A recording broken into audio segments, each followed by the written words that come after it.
dito sa Canada ay sobra talagang lamig sa panahon ngayon. Nasa -15. So, pagka ganitong malamig na talaga ang panahon, kailangan kumpleto ka ng mga winter suit bago lumabas. Ito po, ipapakita ko sa inyo kung ano para matibay sa lamig. Meron kang glove. Ito actually this is working glove. Yung pang winter ko talaga, hindi ko makita kung saan ko nilagay. Meron akong ito, vest. Ito naman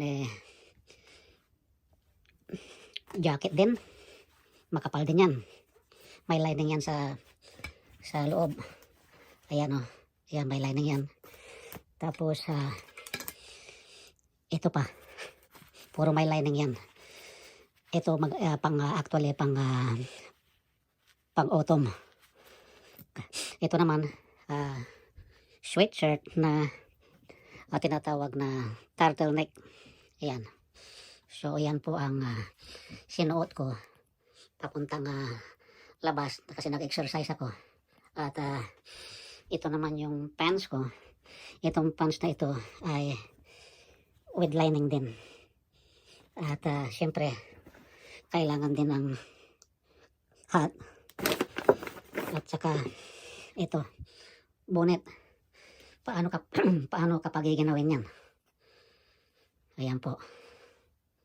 Oh. At ito pala yung pang ibabaw ko kanina. Yung aking jacket. Pagka mga ang klima ay nasa 0 to 5 degree, okay na yan kahit na sweatshirt lang ang ilalim. Ngayon, kung talagang sobra na talaga ang lamig, meron ako dito yung ayan, winter jacket yan. Ang kapal ng lining yan. So, yan, kahit nasabihin mong mag-30 at saka magsuot lang ng isang sweatshirt turtleneck at saka isang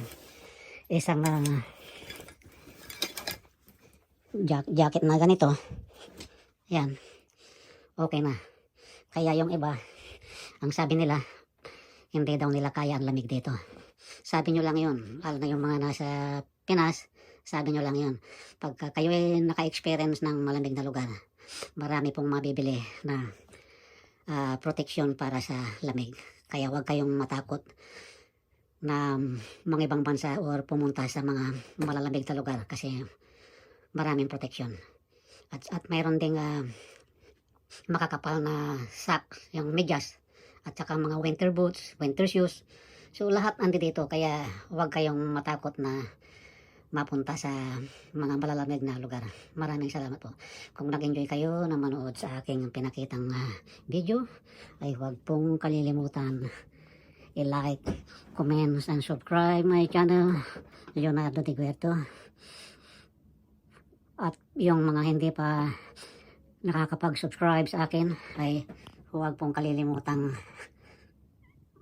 i-like, comment, and subscribe my channel or ring the bell para updated kayo lagi sa susunod kong mga video. Once again, thank you.